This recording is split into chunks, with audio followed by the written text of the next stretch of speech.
स्वागत है दोस्तों आपका हमारे यूट्यूब चैनल में। आज हम इंग्लिश लिटरेचर के रोमांटिक एज में से एक बहुत ही प्रसिद्ध कवि पीबी शैली के कुछ इम्पॉर्टेंट वर्क के इंट्रोडक्शन और समरी को पढ़ेंगे जो ज़्यादातर एग्जामों में पूछे जाते हैं। तो आइए अब हम पीबी शैली के द रिवोल्ट ऑफ इस्लाम नामक वर्क के इंट्रोडक्शन और समरी को देखते हैं। The revolt of Islam is Shelley's poem in 12 Cantos. देखिए, द रिवोल्ट ऑफ इस्लाम नामक पोएम जो पीबी शैली द्वारा लिखा गया है यह 12 कैंटोस में लिखा गया है। It is composed in 1870 and published in 1880। यह पोएम 1817 में लिखा गया और 1818 में इसे प्रकाशित किया गया है।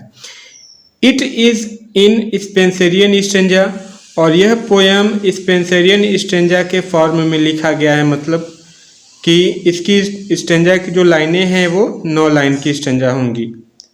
It is originally published with the title, और इसका जो मुख्य टाइटल है वो लोन एंड सिंथना है, और the revolt of the golden city है, और vision of the 19th century, मतलब यह इसका पूरा टाइटल है। It is dedicated to Mary Shelley, और यह poem the revolt of Islam नामक जो पोएम है यह पीबी शैली ने अपनी पत्नी मैरी शैली को डेडिकेट किया था। Cythna is a heroic lady, इसमें सिंथना जो है वो एक हीरोइक लेडी है। Her mission is to bring out about the liberation of mankind, और इसमें सिंथना को जो मिशन मिला है उसका ये मिशन है कि वो आज़ादी वाले लोगों को, मतलब मैनकाइंड मानव जाति के आज़ादी के भाव को उजागर करती है, उसका यही लक्ष्य है। ठीक है। हर वर्क विद लोन, और इसमें जो सिंथना है वो लोन के साथ काम करती है, जो रेज सबको प्रोत्साहित करती है। द स्पिरिट ऑफ रिवोल्ट, मतलब उन सबके अंदर विद्रोह की भावना उत्पन्न करती है। किसके प्रति? उन टेरेंट तानाशाहों के प्रति जो लोगों पर तानाशाही करते थे। The revolt succeed for the time being, और समय के साथ यह विद्रोह सफल भी होता है। The tyrants bring desolate famine and plague you with them, और जो टेरेंट्स होते थे, मतलब जो तानाशाह होते थे, वो अकेले पड़ गए। मतलब इस विद्रोह के कारण जो तानाशाह होते थे वो अकेले पड़ गए। Famine and plague you with them, और उनके ऊपर या उनके पास आसपास अकाल पड़ने लगा और महामारी पड़ने लगी, जिसके कारण Laon and Cythna are burnt alive. उसके बाद लोन और सिंथना को लोगों ने क्या कर दिया? उन तानाशाहों ने जिंदा जला दिया। The poem shows Shelley's reformative zeal and regard for the well being of humanity. यह पोएम शैली के मानवतावादी के उत्साहपूर्वक को दर्शाता है या उत्साह को दर्शाता है। इट ग्लोरीफाई लिबर्टी, यह आज़ादी के गौरवान्वित चीज़ों को दर्शाता है। इट्स आल्सो ग्लोरीफाई लव, और यह उन लोगों के प्रति गौरवान्वित प्रेम को भी दर्शाता है। आइए अब द रिवोल्ट ऑफ इस्लाम के हम 2 इम्पॉर्टेंट लाइन को भी देखते हैं स्टेंजा के, जो ज़्यादातर एग्जामों में पूछे जाते हैं। O love who to the heart of the wandering man art as the calm to ocean weary waves. ठीक है, तो यहाँ पर हमारे एक पोएम खत्म होता है। तो आइए अब हम पीबी शैली के नेक्स्ट वर्क इपिप्सिडियन के इंट्रोडक्शन और समरी को देखते हैं। Epipsychidion is Shelley's autobiographical poem. PB Shelley का ये जो इपिप्सिडियन नामक पोएम है यह उनका ऑटोबायोग्राफिकल पोएम माना जाता है, या ऑटोबायोग्राफिकल पोएम है। It is in heroic couplet, यह हीरोइक कपलेट में लिखा गया है। इट इज पब्लिश्ड इन 1821, और इसे 1821 में प्रकाशित किया गया था। Epipsychidion is a Greek word, Epipsychidion जो है यह ग्रीक वर्ड है।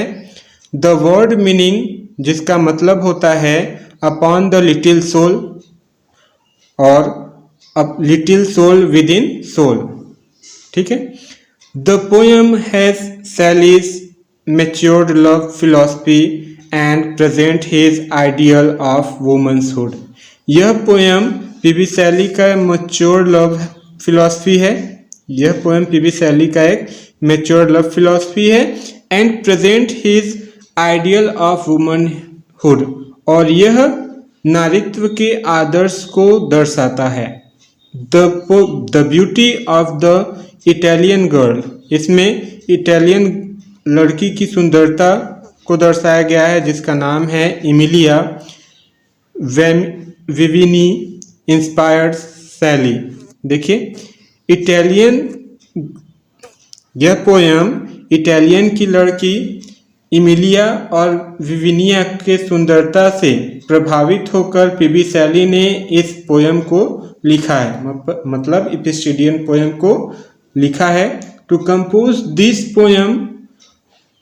Poem is a good model of platonic and passionate love.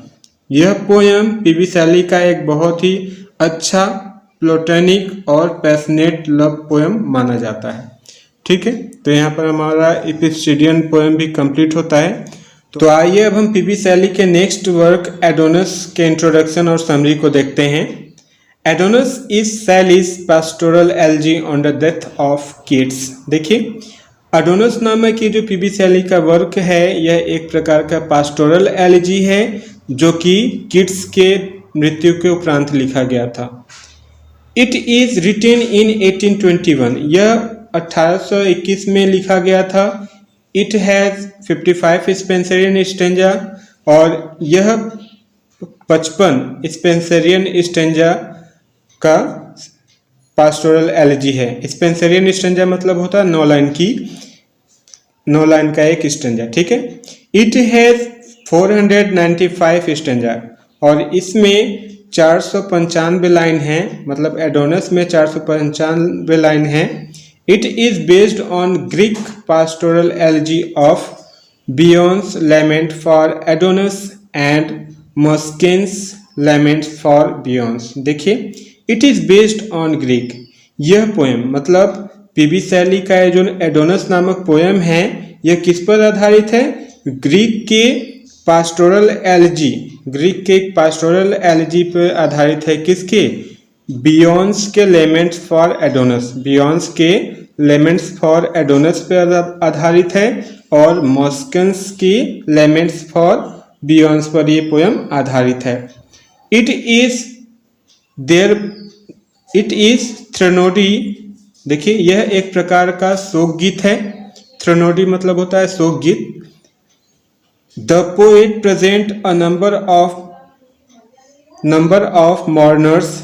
इस कविता में कवि कई सारे दुखियों को व्यक्त करते हैं। ही अटैक्स किड्स क्रिटिक, और इसके माध्यम पे पीबी शैली किस पे प्रहार करते हैं? किड्स के क्रिटिक पे प्रहार करते हैं, मतलब किड्स पर जिस कवि ने ये क्रिटिक किया था उन पर प्रहार करते हैं। ऐसा हुआ क्या था कि थॉमस लव पीकॉक नामक पोएट ने किड्स पर ये क्रिटिक किया था। उन्होंने लिखा था द 4 एजेस ऑफ पोएट्री, उसके माध्यम से किड्स पर क्रिटिक किए थे, जिसके उपरांत किड्स की मृत्यु हो गई। तो ऐसा माना जाता है कि किड्स की मृत्यु जो है थॉमस लव पीकॉक के क्रिटिक के कारण हुआ था।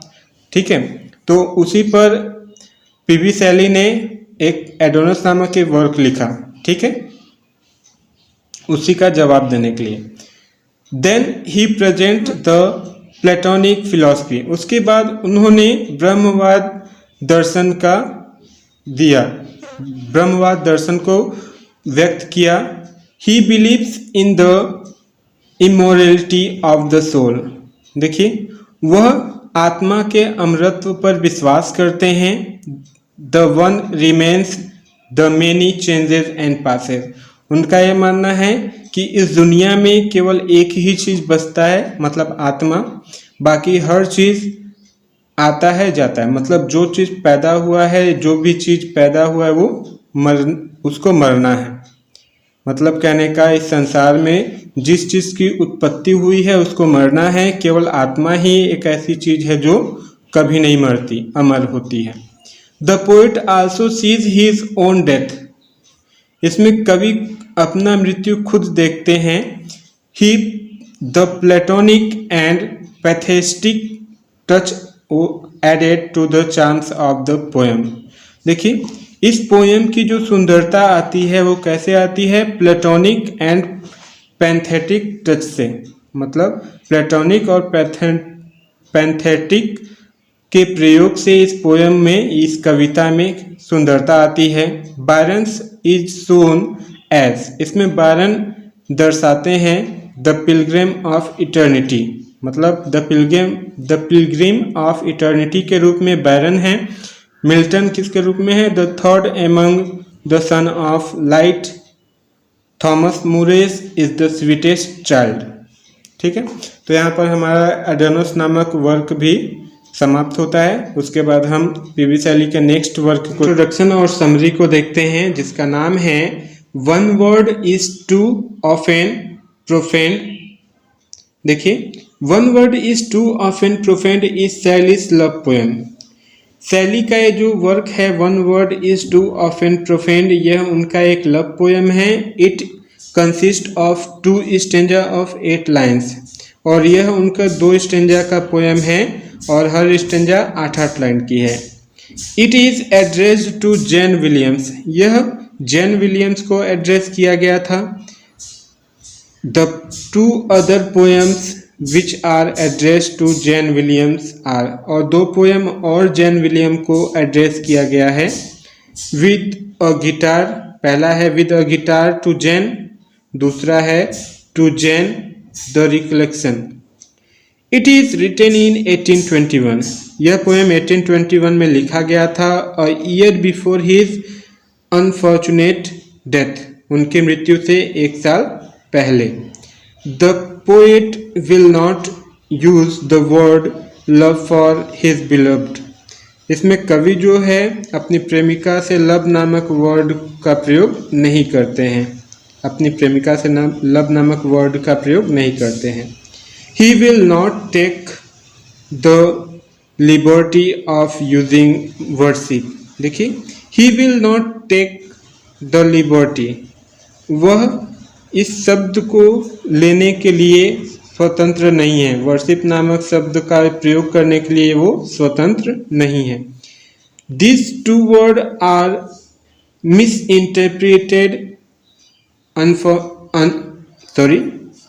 These 2 words are misinterpreted, misunderstood and even polluted।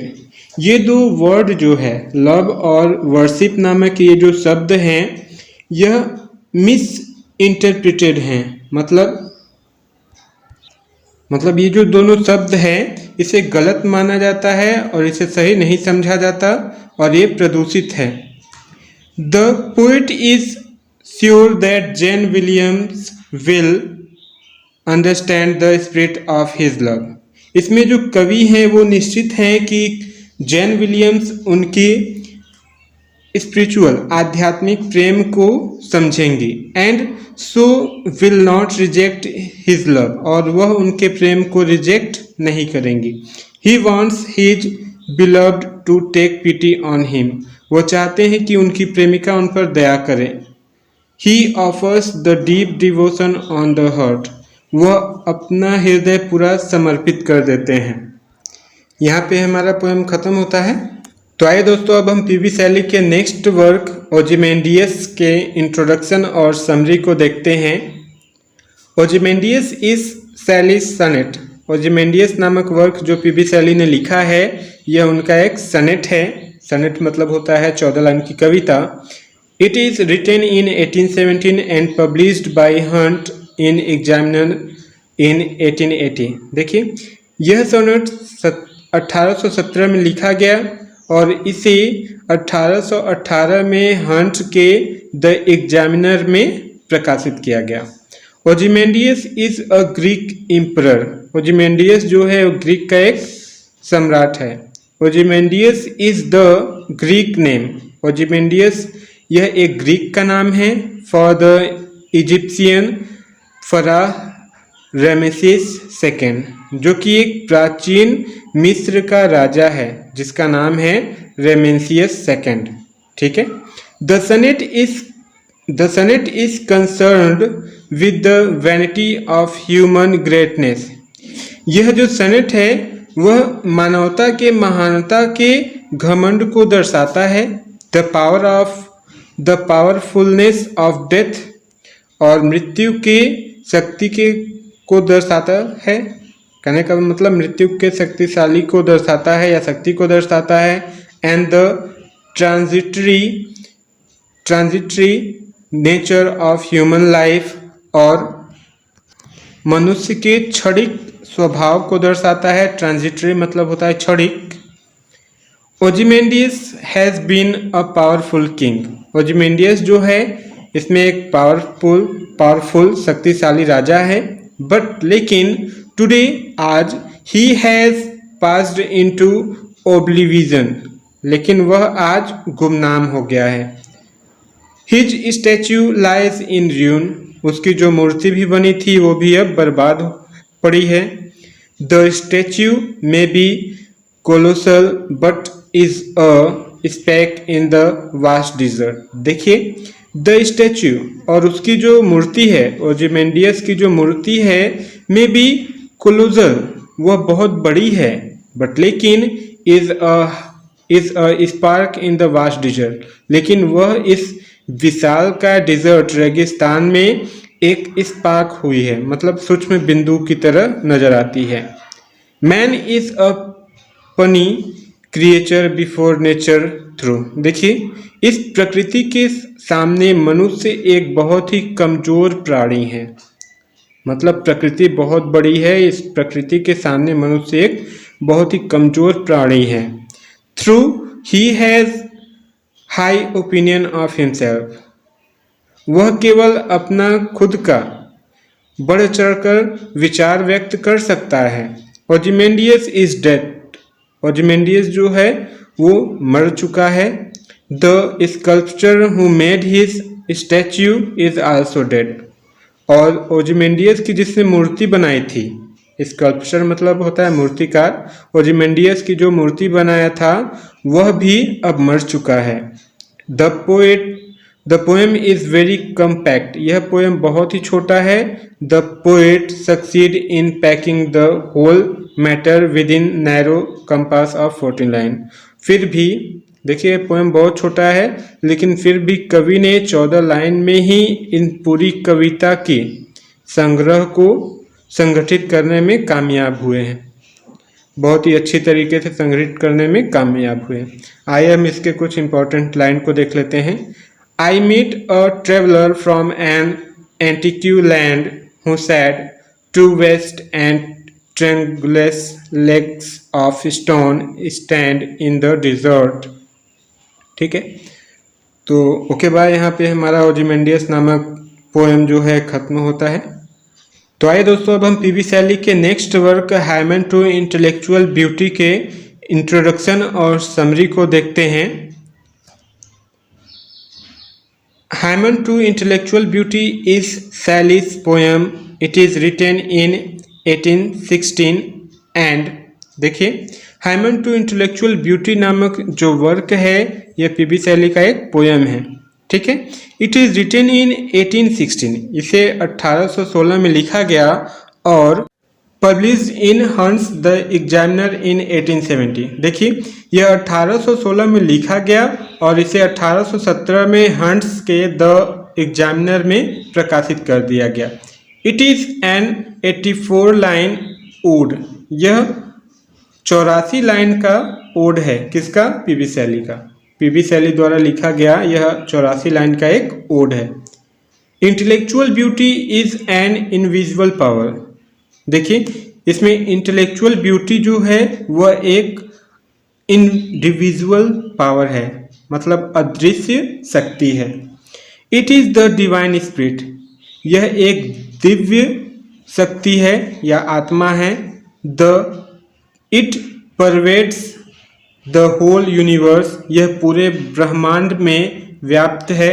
परवेड्स मतलब होता है व्याप्त होना। It is the source of all hope and happiness in the world. देखिए, it is the source of all hope. यह आशाओं का, खुशियों का एक जरिया है। मतलब पूरे संसार में आशाओं का और खुशियों का एक जरिया है। क्या? इंडिविजुअल पावर, दिव्य शक्ति। Every human being become conscious of this great power only at some rare moment. देखिए, एवरी ह्यूमन बीइंग, हर मनुष्य becomes conscious of this great power. हर मनुष्य इस महान शक्ति के बारे में सोचता है या जानता है। Only at some rare moment, और कोई कुछ क्षणों में, मतलब कभी कभी कोई इसके बारे में नहीं सोचता, लेकिन हमेशा लोग इसको जानते हैं और सोचते हैं। व्हेन इट गोज, जब ये शक्ति बढ़ती है, life become dark and miserable. देखिए, जब ये शक्ति चली जाती है तो जो जीवन है वो अंधकार में हो जाता है और दुखमय हो जाता है। Hymn to intellectual beauty is a platonic self dedication to the divine spirit. देखिए, हाइमन टू इंटेलेक्चुअल ब्यूटी नामक जो पोयम है, is a platonic self dedication. यह एक प्लेटोनिक है और आत्मसमर्पण है किसके प्रति? डिवाइन स्पिरिट के प्रति। Shelley calls this divine spirit as intellectual beauty. Shelley calls this divine spirit. Shelley इस दिव्य आत्मा को इंटेलेक्चुअल ब्यूटी के नाम से बुलाते हैं। This poem is composed during boating excursion with Byron's on Lake Geneva. देखिए, this poem composed during boating excursion. यह पोयम बोटिंग एक्सकर्शन, एक्सकर्शन मतलब होता है पर्यटक। यह पोयम नाव के द्वारा जब पर्यटक स्थल पर जाया जा रहा था तब यह लिखा गया था। विद बायरन, और with Byron on lake Geneva. Byron के साथ जब वो जिनेवा के लेक पे जा रहे थे तब ये लिखा गया था, जो कि स्विट्जरलैंड में है। Shelley believed that mankind can be thought into compact with moral truth through a sense of the beauty. देखिए, Shelley believes, Shelley का यह मानना है that कि mankind can be brought into compact, मनुष्य को हमेशा जुड़े रहना चाहिए with moral truth, नैतिक सच्चाइयों से, through a sense of the beauty. Through a sense of beauty मतलब इस सुंदरता की भावना से, मतलब सुंदरता की भावना से मनुष्य को हमेशा नैतिक सच्चाइयों से जुड़े रहना चाहिए।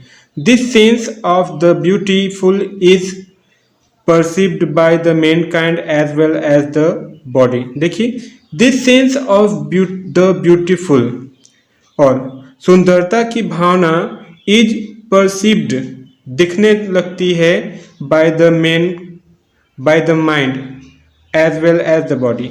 देखिए, उसके बाद आपको जो सुंदरता की भावना है वो मनुष्य के दिमाग में दिखने लगती है, जैसे कि आप शरीर की सुंदरता को देख के समझते हैं।